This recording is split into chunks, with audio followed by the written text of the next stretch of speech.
this will probably be, these are questions and answers, by the way. I should at least say hello. Okay. This will probably be the first year that I will not be able to attend shul for much of Rosh Hashana. Probably very little time for me to daven at home. Additionally, since Rosh Chodesh, preparing myself for Rosh Hashana and Yom Kippur, as I'm sure she meant Rosh Hashana instead of Rosh Chodesh, I'm very busy with a little baby and work. What's concerning me is that I feel defenseless. I feel as if these days of judgment are days in which judgment is determined, and I have little or no time to plead for myself, nor the time for much self. This concerns me, and I'm not sure how to handle this concern appropriately so that I could take advantage of this time in my life. Okay, so what you're asking is a very significant question. I'm going to give you a radical answer.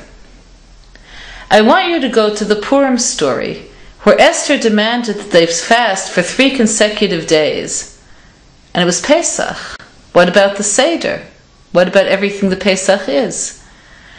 And Esther demanded this be done because that's what the moment required. A Chacham is somebody who knows what to do in the moment. This time of your life is precious. It's not going to come back later. So your question is, and so where do you put the self? You want to be in shul pleading with Hashem. You be there with your baby and realize that by actually acting out compassion, you're drawing down compassion.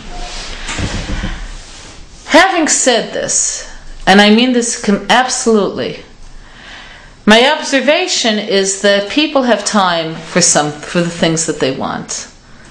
People who like to read find a little time to sit down with a magazine, at least. People who like creative work find times to make at least something.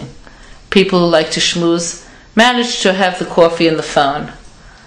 I don't believe that you have no time. I believe that you don't have as much time as you want. So what I'm telling you with this is to use that time, whatever time you do have, to learn what inspires you, so that the person who you are when you're taking care of your baby, when you're doing the house, when you're doing the meals, is an enlightened person, is an inspired person, is a connected person. And that works. There's a book that some of you may have read called Subota. It's about a man who was, he used the pseudonym of Yisrael Netzach, who under the Soviet rule decided that no matter what he's going to keep Shabbos, and the book is about what he went through in Siberia to do this. It's a very interesting book. It's true, I met him. He died just a few years ago, lived here in Yerushalayim in Shikun Chabad. He was very happy to receive people. He wasn't wasting 20 years of his life.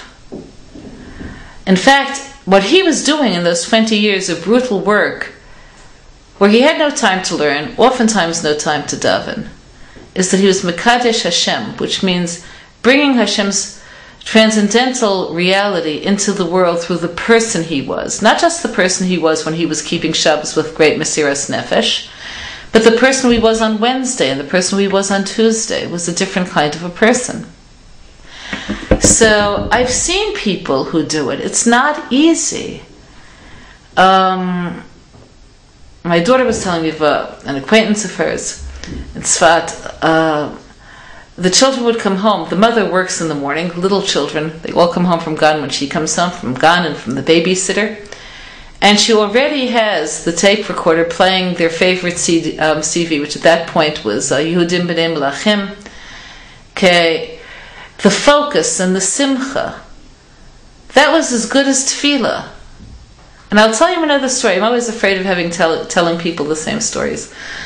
When my daughter was in seminary, my second daughter, she went to the school that's called the Yashan, which then was the big, huge Beis Yaakov, the only high school in all Yerushalayim. They used to call it Beit Charoshet Lebanot, the girl factory. So there was one teacher whose entire job was sending the girls out on chesed projects. So she was assigned a project near us. We lived in Malot Dafna. She was assigned to a family in Shmuel Hanavi. The wife of the family was ill. I don't know what was wrong exactly. I suspect out that she probably was on bed rest, but she didn't feel comfortable discussing this with my daughter, who was then only young. And then I think afterwards she got hepatitis as well. To make a long story short, she was basically on the couch with a house full of little babies. So she would somehow keep them from killing each other all morning. Then the seminary girls would come at around lunchtime, 2 o'clock or so, and they would keep things going, put food on the fire, clean up, take care of the kids, and then the husband came home. Now officially, as soon as the husband came home, the girls were supposed to leave because they didn't want the girls in the company of men who were no relative of theirs. But they sometimes stuck around